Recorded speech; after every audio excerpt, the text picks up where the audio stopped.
หลายคนอาจจะยังคิดว่าอายุยังน้อยประกันเป็นเรื่องไกลตัวบ่ฟ้าวเฮ็ดรอท่าตอนแก่มาแล้วค่อยเข้าประกันก็ได้แต่ทานฮู้หรือบ่ว่า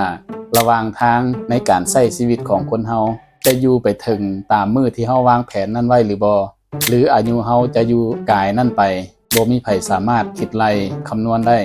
อนาคตมันเป็นสิ่งที่บ่แน่นอนความแน่นอนคือคนเฮาต้องมีมื้อเจ็บป่วยต้องได้ใช้โรงหมอต้องเฒ่าต้องแก่ต้องจากไปมื้อใดมื้อหนึ่งอย่างหลีกเลี่ยงบ่ได้อยู่แล้วแต่เฮาบ่รู้ว่ามันจะเกิดขึ้นเมื่อใดความเสี่ยงอยู่รอบตัวเฮานี่แม่นหยังจะเกิดขึ้นก่อนประกันคือเครื่องมือที่ช่วยป้องกันปัญหาสิ่งที่เฮาบ่คาดคิดช่วยผ่อนภาระครอบครัวจากหนักให้เป็นเบาได้หลายคนอาจคิดว่าเข้าประกันมันคือรายจ่ายมันคือภาระแท้ที่จริงแล้วถึงเฮาบ่จ่ายให้ประกันหากความเสี่ยงเกิดขึ้นเฮาก็ต้องได้จ่ายอยู่ดี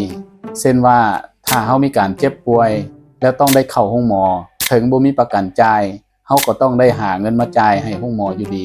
หรือเหตุการณ์มันหนักกว่านั้นจากไปมื้อใดมื้อหนึ่งอย่างน้อยก็มีค่าใช้จ่ายในงานสีดำของเฮานอกจากค่าใช้จ่ายในงานสีดำแล้ว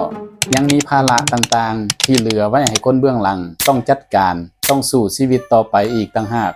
เงินที่เฮาจ่ายให้ประกันทุกงวดทุกปีมันคือเงินสะสมคือเงินที่เฮาให้ประกันรักษาไว้ซึ่งบ่แม่นรายจ่ายแต่อย่างใดเพราะมันบ่ได้สูญเสียไปทางใดประกันยังรับผิดชอบปัญหาที่จะเกิดขึ้นพร้อมจ่ายตามสัญญาถ้าความเสี่ยงเกิดขึ้นในชีวิตของเฮา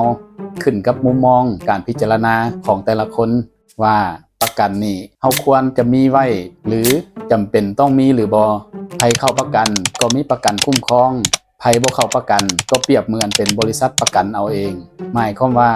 ถ้าปัญหาใดเกิดขึ้นก็ต้องได้จ่ายเอาเองเหมือนกับเป็นบริษัทประกันเอาเองพิจารณาให้คักประกันสามารถช่วยแก้ปัญหาของเฮาได้หรือบ่